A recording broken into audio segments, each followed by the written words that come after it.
Praise the Lord. கர்த்தர் நல்லவர், அவர் கிருபை என்றும் உள்ளது. நாம் நிற்பதும் நிர்மூலமாக இருப்பதும் ஆண்டோட சுத்த கிருபை. பாருங்கள், இந்த இன்றைய ஜீவ அப்பம் சுமாராக ஒரு வருடத்திற்கு மேலாக இந்த இன்றைய ஜீவ அப்பம் தொடர்ச்சியாக அனுதினமும் தியானிக்க, வசனங்களை தியானிக்க ஆவியானவர் உதவி செய்தார். அது கரெக்டாக ரெகுலராக இருக்கணுங்கிறதுக்காக புதிய ஏற்பாட்டில் மத்தேயிலிருந்து ஸ்டார்ட் பண்ணுன்னு சொல்லி மத்தேயில் கொஞ்சம் கொஞ்சமாக அந்த வசனங்களை எல்லாம் தியானிப்பதற்கு ஆவியானவர் உதவி செய்தார். கர்த்தர் நாமம் மகிமைப்படட்டும். அடிமையை கருவியாக எடுத்து பயன்படுத்தினார். நான் ஒன்றுமில்லை, அவருடைய நாமம் ஒன்றே மகிமைப்படட்டும். பாருங்கள், இந்த மத்தேயு புஸ்தகம், மத்தேயு எழுதினது மத்தேயு. அவர் ஆயத்துறையில் வேலை செய்கிறவர். பாருங்கள், அவரை கொண்டு ஆண்டவர் பெரிய காரியங்கள் செய்கிறார். இயேசு கிறிஸ்துவை இஸ்ரவேலின் ராஜாவாகவும் மேசியாவாகவும் முன்வைப்பதே மத்தேயுவின் பிரதான நோக்கமாக இருந்தது.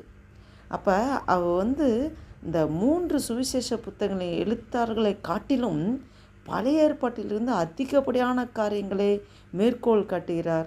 அப்போஸ்தலனாகிய மத்தேயு பழைய ஏற்பாட்டின் தீர்க்க தரிசன பத்திகளில் அதிலிருந்து 60க்கும் மேற்பட்ட முறைகள் மேற்கோள் காட்டி இயேசு அவற்றை எவ்வாறு நிறைவேற்றினார் என்பதை நிரூபிக்கிறார்.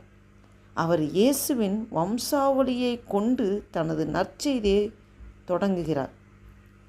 யூதர்களின் முற்பிதாக்களான ஆபிரகாமிடம் இருந்து துவங்குகிறார். அங்கிருந்து மத்தேயு தீர்க்கதரிசிகளிடமிருந்து விரிவாக மேற்கோள் காட்டுகிறார். பாருங்கள், அநேக காரியங்கள் இந்த மத்தேயுல தான் ஓமைகள் அநேக காரியங்கள் சொல்லப்பட்டிருக்கிறது. இன்னும் மத்தேயு நற்செய்தி கிறிஸ்தவத்தின் முக்கிய போதனைகளுக்கு ஒரு சிறந்த அறிமுகமாக இருக்கிறது. தர்க்க ரீதியான திட்ட வரைவு பாணி பல்வேறு தலைப்புகளின் விவாதங்களை கண்டறிவதை எளிதாக்குகிறது. பழைய ஏற்பாட்டின் தீர்க்கதரிசனங்களின் நிறைவேற்றமாக கிறிஸ்துவின் வாழ்க்கை எவ்வாறு இருந்தது என்பதை புரிந்து கொள்ள மத்தேயு மிகவும் பயனுள்ளதாக இருக்கிறது. இந்த மத்தேயுவின் கருத்தில் கொண்ட வாசகர் அவருடைய சக யூதர்கள் ஆகும். அவர்களில் பலர் குறிப்பாக பரிசேயர்கள் மற்றும் சதுசேயர்கள் ஆகும்.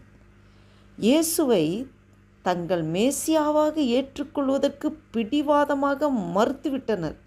பழைய ஏற்பாட்டை பல நூற்றாண்டுகள் படித்து அதில் ஊறி போனவர்களாக அவர்கள் இருந்தபோதிலும் இயேசு யார் என்ற உண்மையை அறிந்து கொள்ளும் விஷயத்தில் சரிவர புரிந்து கொள்ள முடியாமல் அவர்களின் கண்கள் கண்மூடி மறைக்கப்பட்ட நிலையில் இருந்தன.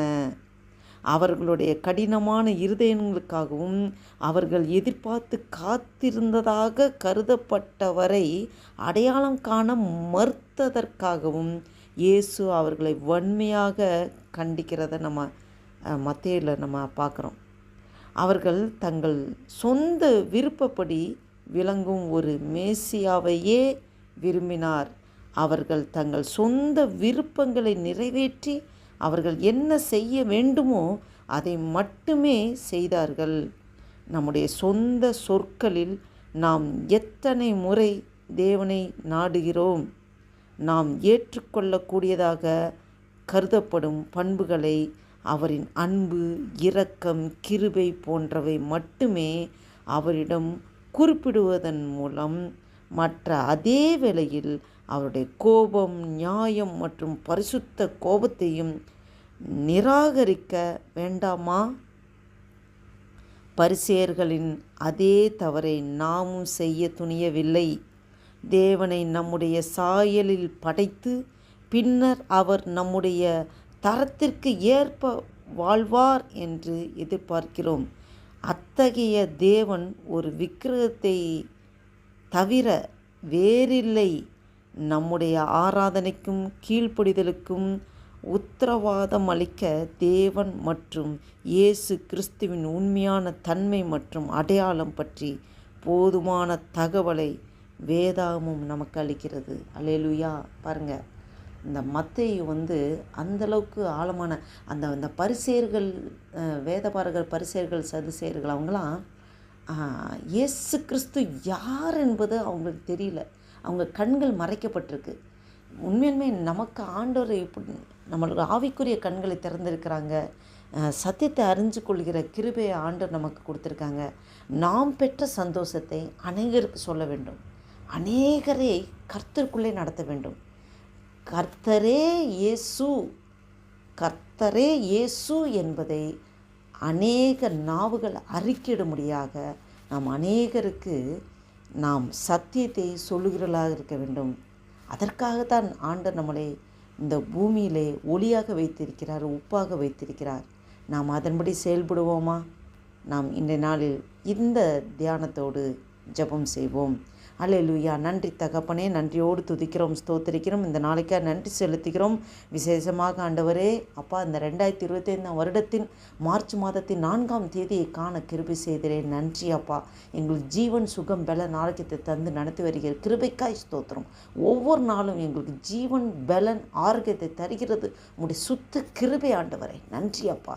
இந்த நாளில் என்னென்னலாம் நீர் திட்டம் செய்திருக்கிறோம், தீர்மானம் செய்திருக்கிறோம், எங்கள் வாழ்க்கையில் அதன்படி நடப்பதற்கு எங்களை ஒப்பு கொடுக்குறோம், அர்ப்பணிக்கிறோம், விட்டு கொடுக்குறோம். நீரே நடத்துங்கப்பா. அந்த நாளைக்கு விரோதமாக செயல்படுகிற எல்லாம் சத்துருவின் கிரிகளை நசனாக இயேசு கிறிஸ்துவின் வல்லமையில் நாமத்தினாலே கடிந்து துரத்துகிறேன். அப்போ அந்த வீடியோவை கேட்டுக்கொண்டிருக்க, பார்த்து கொண்டிருக்க ஒவ்வொருவரும் ஆசீர்வதிங்கப்பா, பலப்படுத்துங்க. இந்த நாள் முழுவதும் சமாதானமாக வழிநடத்துவதற்காக ஸ்தோத்திரம். முக்கிய துதி கடமைக்கு மேலாம் செலுத்துகிறோம். இயேசு கிறிஸ்துவின் நாமத்தினாலே ஜெபிக்கிறோம் ஜீவனுள்ள எங்கள் நல்ல பிதாவே. ஆமீன், ஆமீன்.